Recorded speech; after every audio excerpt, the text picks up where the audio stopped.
David a entendu dire que Dave avait réussi sa revisite de l'ossobuco. Il pense que s'il n'avait pas kidnappé son livre de recettes, Dave n'aurait pas été inspiré. Mais la jeune femme lui assure avoir réussi son plat parce qu'elle avait mémorisé toutes les étapes de la recette. Et un brin agacé, elle lui souligne qu'il lui a juste compliqué la vie. Mais David a entendu dire que Claire avait félicité Dave pour l'originalité de son plat. Il en déduit que Dave a bifurqué de la recette. Mais la jeune femme lui rétorque qu'elle n'a pas envie de débriefer avec un élève de première année. David fait la mise en place au double A pour le service du midi, et il est en train de siffloter.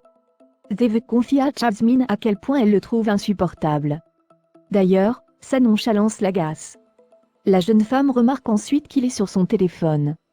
Il pense qu'il est en train de draguer sur son application de rencontre. Poussée par la curiosité, Jasmine installe l'application sur son téléphone portable et crée un compte. Dave et Jasmine espionnent le profil Tinder de David.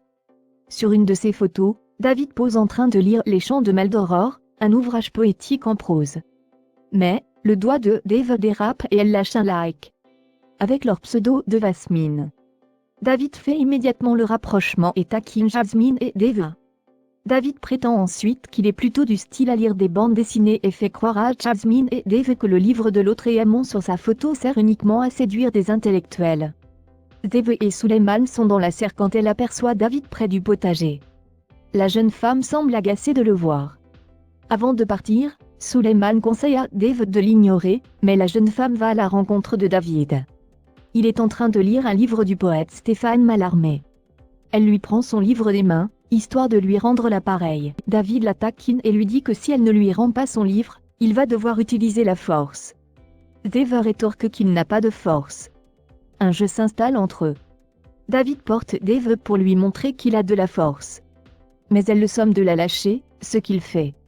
Elle met ensuite la main sur le torse de David, et l'avise de ne plus jamais recommencer. Ils paraissent tous les deux troublés. Antoine propose à Olivia et Claire de reprendre les livres de vidéo de l'Institut. Olivia décline, elle dit qu'elle n'a pas trop le temps ensemble. Antoine insiste mais Olivia s'énerve en disant que quand elle dit qu'elle ne peut pas, c'est qu'elle ne peut pas. Claire va gérer et Louis va l'aider. Claire explique à Louis qu'elle a une conversation compliquée avec Olivia. Claire pense que ça ne marcherait pas avec Olivia, elle ne lui a pas pardonné. Louis pense que Claire a juste peur, elle préfère rester planquée. Comme avec Auguste, Claire dit à Olivia qu'elle n'a pas été honnête avec elle car elle avait peur de ses sentiments. Claire avoue à Olivia qu'elle est toujours amoureuse d'elle et elle n'a jamais cessé de l'aimer malgré tout ce qui s'est passé.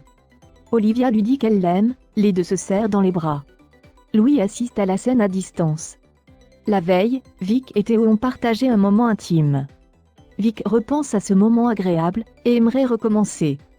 Même si Théo a passé aussi un agréable moment, il a du mal à oublier Célia. Sur d'elle, Vic lui assure que dans 10 jours, il aura oublié comment son ex-copine s'appelle. Théo la regarde s'éloigner quand Charlène vient à sa rencontre. Elle comprend rapidement que son frère est attiré par Vic et le met en garde contre la sœur d'Hortense. Elle lui conseille de garder ses distances avec Vic, mais sans succès.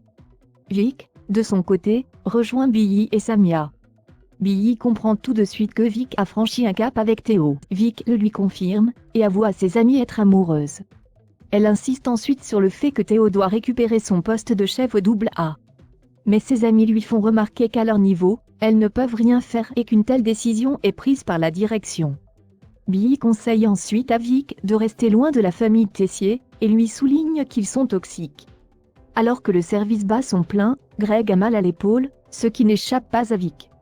Elle questionne Ambre qui lui relate que Greg s'est blessé quelques mois auparavant pendant le bal de promo.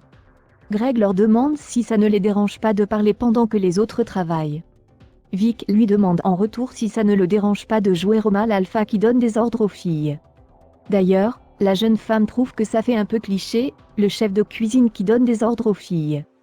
Greg souligne que si les hommes sont des grands chefs, c'est parce qu'ils sont doués. Mais Vic assure à Mehdi et Greg que les filles sont plus douées dans certains domaines que les garçons, comme le sport. Et elle les défie au basket. Après le service, Ambre et Vic affrontent Greg et Mehdi. Elliot est l'arbitre. Mais au cours de la partie, Vic pousse Greg délibérément et il tombe par terre. Greg a très mal à l'épaule. Elliot fête la victoire des filles, mais stoppe net dès qu'il voit que Greg a mal.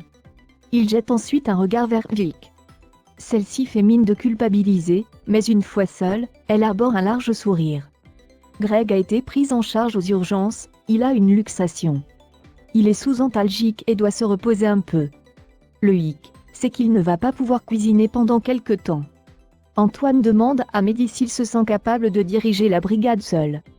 Mehdi accepte de relever le défi. Théo se pose des questions. Il se demande si Vic n'a pas fait exprès de bousculer Greg. Vic assure à Théo que ce n'est pas le cas, mais il doute de sa sincérité. Vic lui martèle que c'est juste dû au hasard si Greg s'est blessé. Mehdi annonce à la brigade qu'il va devoir assurer seul le poste de chef du double A pendant quelque temps. Vic glisse à Ambre qu'elle est certaine qu'il n'a pas les épaules et qu'à la fin de la semaine prochaine, Théo aura récupéré son poste.